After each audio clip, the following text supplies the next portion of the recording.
Hello there and welcome. I am sorry that I cannot be with you today. I am Mr. Willis and I am a chemistry teacher here at Lufkin High School. And some of you have complained that during the times when I have to screencast with you instead of being able to present personally, that you're just not able to see me and not able to interact quite the same way. Well, you're going to pay for that now. I will be right there in the upper corner of your screen the whole time. Enjoy the view. All this right there for you. Okay, so think about the consequences of your complaints next time. Hey, let's go ahead and get started. All right, we're going to make our way through. Starting yesterday, we talked about stoichiometry and how we could compare different parts of chemical reactions in order to know how much of one item would be used or produced based on some of the other information in the problem. So let's continue with that today. So the first thing we'll start with today is a partner challenge. All right, so feel free to partner up with someone right there near you or next to you. Okay, only partners, no triples, no quads. All right, so or work solo. Okay, singles are fine. All right, let's see. How many moles of mercury 2 oxide are needed to produce 125 grams of oxygen? All right. So the first step in any stoichiometry problem, any chemical reaction problem now, is we need to take the statement that we're given and we need to write a chemical reaction and balance it. So that's always our first step. So how many moles of mercury 2 oxide? Okay, so mercury 2, and so that means, of course, that it will have a +2 charge, and oxygen will have a -2, so those are going to be a perfect match, and we'll have HGO for mercury 2 oxide. And then that's all it says, are needed to produce 125 grams of oxygen. So that is going to undergo decomposition. So that will undergo a decomposition reaction and decompose into mercury and oxygen. Remember that oxygen is diatomic, so it will be O2. All right, so that should be our first step. Go ahead with your partner now and balance that. All right, pause the video while you balance. Actually, it shouldn't take that long. I'll just talk and fill the space that way. All right, so let's see. We have 2 oxygens. We have 1 mercury, 1 oxygen, 2 oxygen. Whoops, so put a 2 here. That changes my mercuries. But then if I put a 2 there, 2, 2, 2, 2. Check. So we now have a balanced reaction and are ready to proceed. All right. So let's see. It wants to know how many moles of this are needed to produce 125 grams of oxygen. Okay. Well, I can't do so. So here's the thing. We're going to kind of work this one backwards, even though it says how many moles of mercury 2 oxide are needed. Even though that's the first thing that it says to you, that means that that's actually going to be our finish line. It's going to be moles of mercury 2 oxide. So the first thing we need to do is we need to say, hey, if I'm given, remember we're going to start with what we're given. If I'm given 125 grams of oxygen, I need to figure out how many moles that is and then work from there. Okay? Now let's see. O2, we're going to have 32.00 grams of O2 in 1 mole of O2. All right? And so that step will get us from grams to moles. Let's see. Let's pick a slightly different color here just for fun. So this little step will get us from grams to moles. Okay, of oxygen. So grams of oxygen to moles of oxygen. All right. So now let's see what's next. Let's actually just work in this color now. So at this point, our grams of oxygen will go away and we will have moles of oxygen. Well, now we need to go from moles of oxygen. Whoops, and I shouldn't have written the 1 yet, although it'll be fine now that I look at the equation. 1 mole of oxygen corresponds to 2 moles of mercury oxide. Mercury 2 oxide. Okay, so at that point then our moles of oxygen will go away. And this step has taken us from moles of oxygen to moles of mercury oxide. All right, and you know what that means? It means it's time to switch colors and have a third. Let's see how yellow's looking. That's looking okay. It's not a great choice. What if we darkened it up just a little bit? All right, I'm liking that a little bit more. All right, so at this point we've got moles of mercury 2 oxide. So let's say 1 mole of mercury 2 oxide is equal to how many, oh, actually, that's our finish point. I was going to take us on to grams of mercury 2 oxide, but that actually is the finishing line because that is what it asks for. So let's just take our 125 grams of oxygen, multiply by our molar mass for that oxygen molecule to get into moles of oxygen, and then multiply by our mole-mole ratio to get into mercury 2 oxygen, or mercury 2 oxide. So everyone do that real quick, and let's see what we get.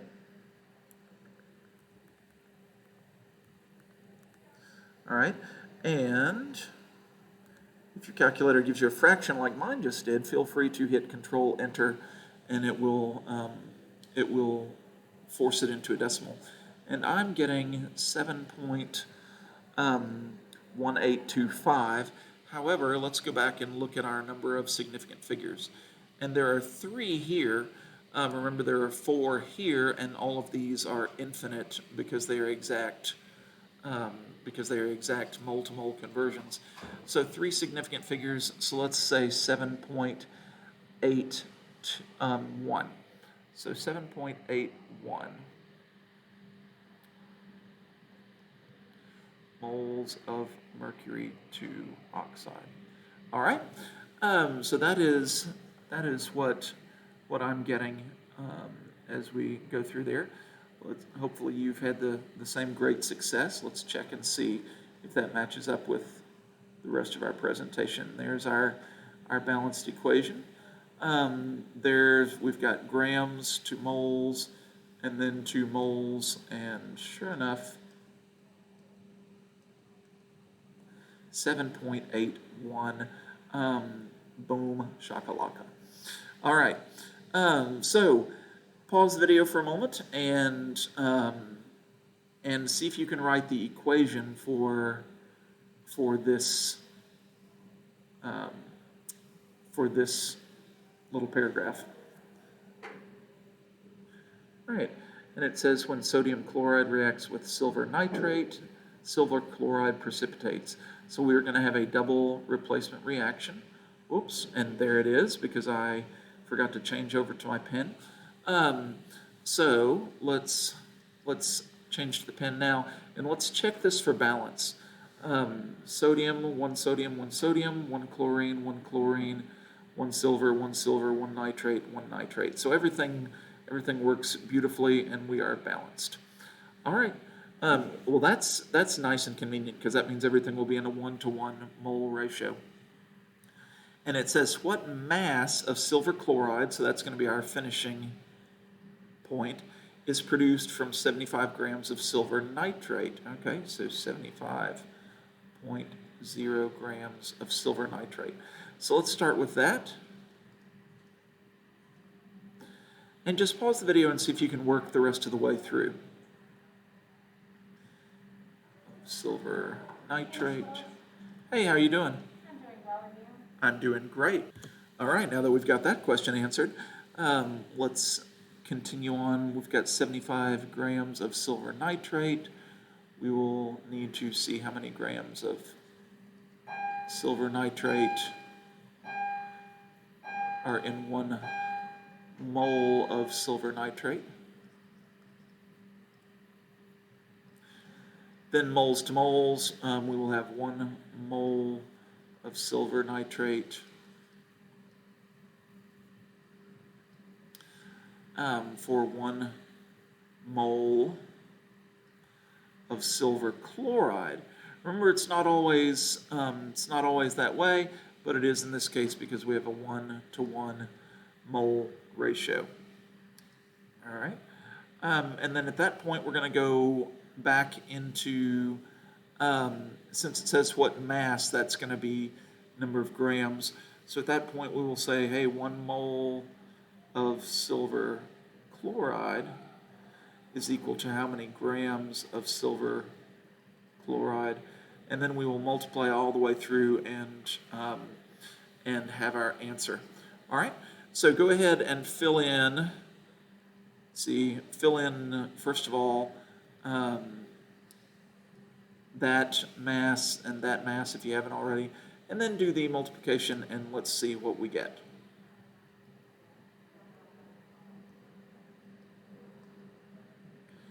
All right, there's our, oh, and look, they didn't fill in the grams either. They're just showing us how everything will cancel. So we need to fill in our grams from the periodic table. There we go. Again, choose 2 decimal places. It's from the balanced equation there, 1-to-1. And grams per mole, again, the molar mass from the periodic table. And at 3 significant figures, which comes from this, original mass of silver nitrate, we have 63.3. That should not say moles. That should say grams, because you see that our finishing unit was in grams. So let's just fix that real quickly. Grams of silver chloride. Hey, sometimes stuff happens. And this is one of those times when you had to go through 3 conversion factors. All right, let's see what we have next to think about and talk about. All right, so we are free from the partner challenge. It is time to fly on your own, little eaglets out of the nest. Oops, and you are lucky ducks in that I clicked too many times and have gone ahead and shown you that it was the combustion of methane. Hopefully you remember that combustion means that we will be combining with oxygen and creating CO2 and H2O, and I was kind enough to click too many times and balance that for you. All right, so see how many moles of carbon dioxide are produced from that many grams of methane. All right, so let's check carbon to carbon. Yes, 4 to 4, yes, and 4 to 4 again. So it is indeed balanced. All right, so first thing, start with what you start with, 105.5 grams of methane. Right now, pause the video, take a few moments, and see if you can complete that, and then we will work through it together. All right, remember to start with what you start with, so that will be 105.5 grams of methane. We will then take that and use our molar mass to convert. So 105.5 grams of methane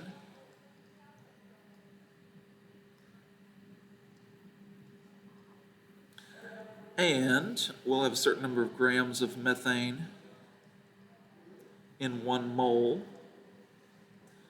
of methane. And at that point, we'll have moles of methane. So then we will continue. I'm going to switch colors because I've just realized that the yellow is not working.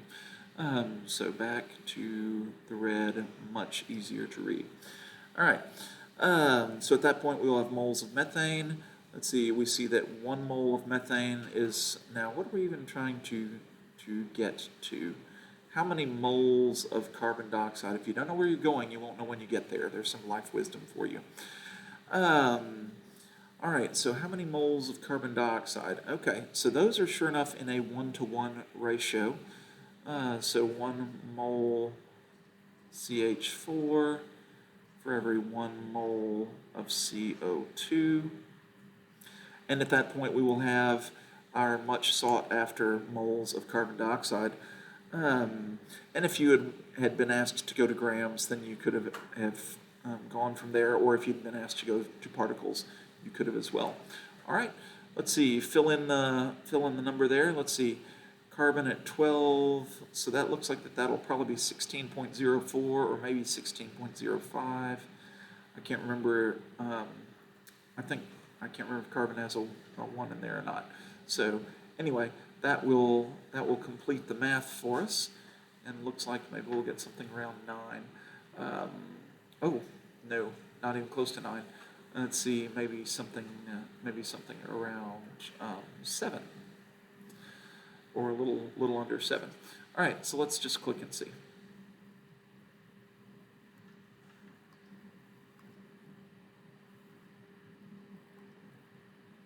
All right, sure enough, 16.05, 1 to 1, and sure enough, a little bit under 7, in between 6 and 7. All right, notice once again that we had here 1, 2, 3, 4 significant figures, and so we have 1, 2, 3, 4 significant figures. Be sure that you're matching those things up. All right. Let's see, reaction stoichiometry, reading the units. Just be sure that you're always putting, as you transition from one conversion to the other, just always be sure that you have those units appropriately across from each other, so that they will reduce away.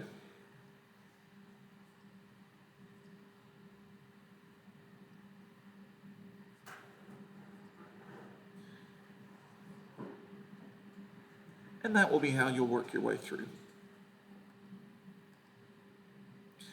You can start and end anywhere you want, but you will always have that mole to mole ratio.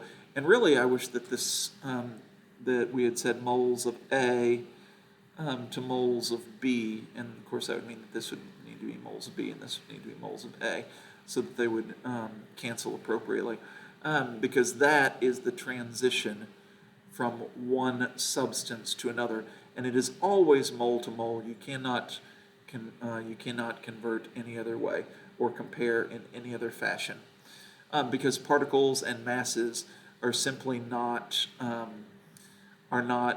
relatable, since they are not going to be the same among the different elements and compounds. All right, let's press on. Let's erase and press on. All right, yeah, because usually you have to make calculations, because you will not usually, the one thing about moles is you can't actually directly measure it in terms of, there's not a scale that I can measure 4 moles on, because again, each substance has a different molar mass. And so we actually have to measure the mass. So there's always going to be a calculation to be made. All right, partner challenge one more time. Get a different partner. Don't partner up with the same tired old person that you partnered up with last time. Get a fresh start. Meet someone new. All right, here we go. Chlorine gas has reacted with potassium bromide to produce potassium chloride and bromine gas. So this will be a single replacement of a halogen. How many molecules of bromine will be produced from that many grams of potassium bromide? All right, so first step, let's write down our reaction. All right, let's see, so chlorine gas, remember that it is a diatomic, is reacted with potassium bromide to yield potassium chloride and bromine gas. And bromine also is diatomic. How many molecules of bromine?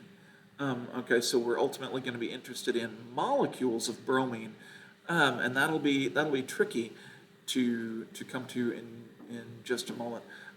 It's molecules, not atoms, so we'll look at that shortly. How many molecules of bromine will be produced from 312 grams of KBr? So 312 grams of KBr. potassium bromide. Let's see, let's balance this. Let's balance this first. I can see immediately that because of the diatomic, my chlorines are going to be out of whack. So let's put a 2 there. Well, that's going to adjust my potassiums, and that is also going to compensate for my bromines. Yay, we're good. Okay, so on we go from there. Start with 312 grams of KBr.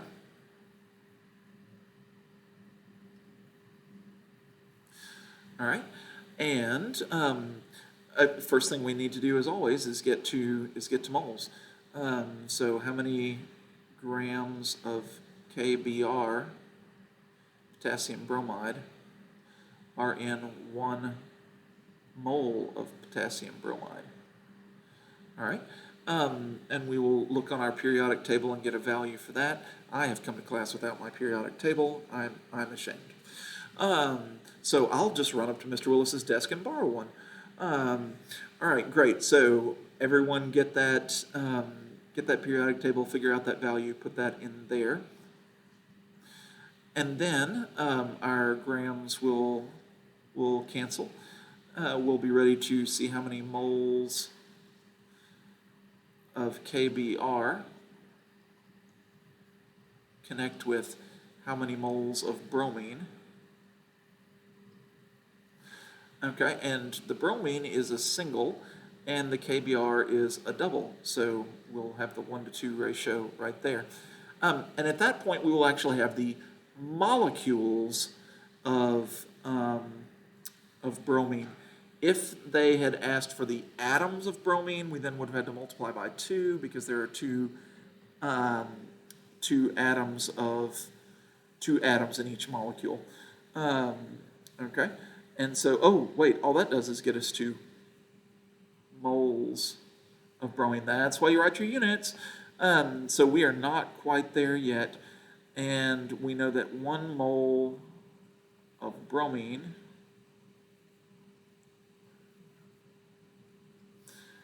is actually going to have 6.02 times 10 to the 23rd molecules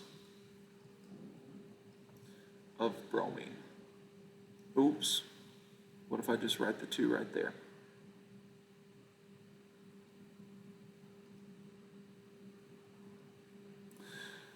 All right.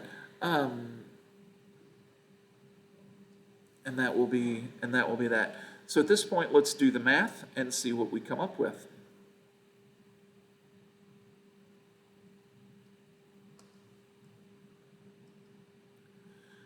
All right, good, excellent. That is everything that we had. 119 is what we got for the KBr. And when you do all the math, you end up with 7.89 times 10 to the 23rd molecules of bromine. Again, counting for significant figures as we found there in 312. Okay, yes, and again, to and from. So if you hadn't known that yet, there it is. All right. All right. We are going to skip through gas stoichiometry for right now. We will talk about it when we come to gases and gas laws, maybe in a week or two. All right. So let's see. I'm going to go through that. Let's see. And this here's what I want you to see. You see that this says at STP. There will be some in your homework like that say at STP. When you come to one that says at STP, that means that is a gas problem, and you should skip it. Yay! Thank you, Mr. Willis. You're the greatest. Yes, thank you. All right, and okay, once again, STP. So we are going to skip that. Hey, thanks so much for your time today. At this point, I'm going to release you to your homework practice and tell you that I will ask you to turn those in tomorrow, and also that we will have a quiz. So go ahead and begin to work through those sample homework questions, and if you have any difficulty, just refer to the notes that we just took. All right, Thanks so much. Have a great day. Don't forget to like and subscribe.